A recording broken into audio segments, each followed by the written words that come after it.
अस्सलाम वालेकुम YouTube family, उम्मीद करता हूँ आप सब खैरियत से होंगे। आज की इस वीडियो में हम स्लाइसेस को डिस्कस करेंगे, जिसके लिए आपको slices.go की एक फ़ाइल बनानी है और इसके अंदर हमेशा की तरह पैकेज मेन, एक fmt का पैकेज फॉर प्रिंट स्टेटमेंट्स और एक फंक्शन मेन क्रिएट कर लेना है।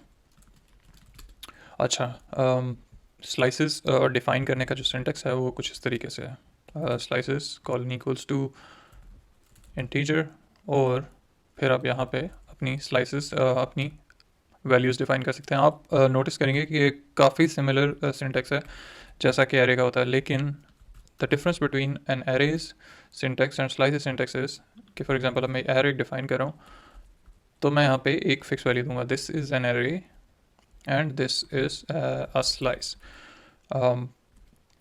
अच्छा, स्लाइस एरे के सिंटेक्स को आप इस तरीके से भी डिफाइन कर सकते हैं और फिक्स वैल्यू के साथ भी डिफाइन कर सकते हैं। अच्छा, स्लाइसेस जो होती हैं वो एक पॉइंटर टू मेमोरी एड्रेस होता है।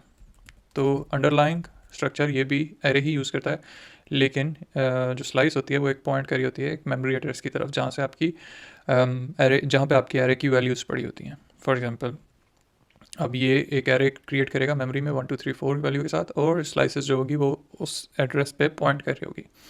इसका फ़ायदा ये होता है कि स्लाइसेस का कि आप इजीली आप मज़ीद वैल्यूज़ इन स्लाइसेस में अपेंड कर सकते हैं। फॉर एग्जांपल एक अपेंड का फंक्शन है जिस पे आप पहला आर्गुमेंट अपनी स्लाइस पास करते हैं और दूसरा आर्गुमेंट आप अपना नेक्स्ट वैल्यू जो आप अपेंड करना चाहते हैं वो पास करते हैं। और ज़रूरी नहीं है कि आप एक ही वैल्यू पास करें, आप 5 6 7 8 जितनी मर्ज़ी चाहे वैल्यूज़ आप इनको पास कर सकते हैं। तो अब हम एक प्रिंट का फंक्शन बना देते हैं, फंक प्रिंट, और इसका हम पहला आर्गुमेंट देते हैं लिस्ट, और उसके बाद हम इसको बताते हैं कि इन टाइप की स्लाइस होगी, और फिर हम इस स्लाइस को आइटरेट करके प्रिंट करेंगे। तो जैसा कि fmt.println और लिस्ट ऑफ आई। तो अब जब हम यहाँ पे प्रिंट का फंक्शन कॉल करेंगे और इसको स्लाइसेस पास करेंगे तो हमारी वैल्यूज़ 1 2 3 4 प्रिंट होनी चाहिए। अपने टर्मिनल में गो रन slices.go को रन कीजिए और आपके टर्मिनल में आउटपुट 1 2 3 4 आ गई। अच्छा, अब मैं ये फंक्शन यहाँ से उठा के इस अपेंड स्टेटमेंट के बाद लगाता हूँ, तो अब हमारे पास 1 2 3 4 के बाद 5 6 7 भी प्रिंट होना चाहिए। लेट्स रन दिस अगेन, और जैसा कि आप देख सकते हैं 1 2 3 4 5 6 7 जो है वो भी प्रिंट हो रहा है। अच्छा, स्लाइस अगर आप ऑलरेडी आपको अपनी स्लाइस का साइज़ पता है तो आप ये सिंटेक्स भी यूज़ कर सकते हैं कि ये इन टाइप की स्लाइस है और हमने इसमें हमेशा 10 एलिमेंट्स ही देने हैं। तो ये एक तो reduces the computation, also makes sure that this slice gets 10 elements, otherwise compile time error ये प्रोग्राम जनरेट करेगा।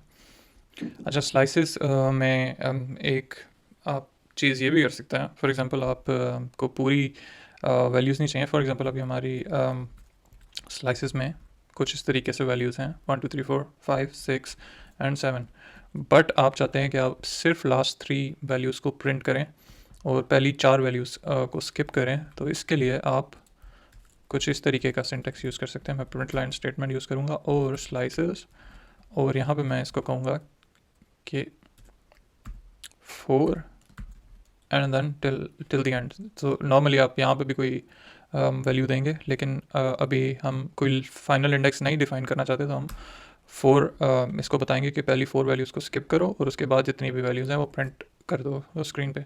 तो अब हम इसको रन करते हैं और जैसा कि आप देख सकते हैं कि 1 2 3 और 4 यहाँ तक उसने वैल्यूज़ को स्किप किया और उसके बाद 5 6 7 वैल्यूज़ को उसने टर्मिनल पे प्रिंट कर दिया।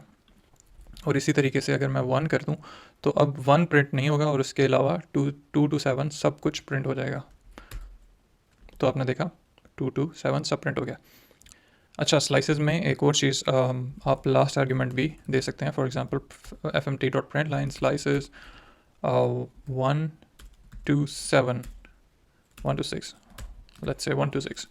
ओके, अब ये नोटिस करेगा कि वन इंडेक्स जो कि 2 से स्टार्ट हो रही है और अप टू 7 तक हमने प्रिंट करना है, क्योंकि 6th इंडेक्स ये 7 नंबर 7 जो है वो 6th इंडेक्स बनता है, क्योंकि 1 जो है वो 0th इंडेक्स पे है।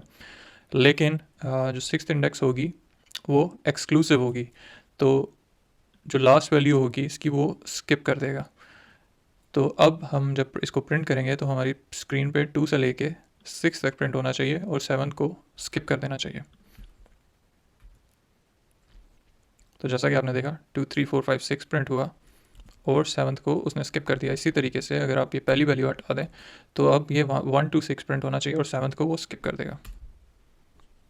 जैसा कि आपने देखा उसने स्किप कर दिया इसको।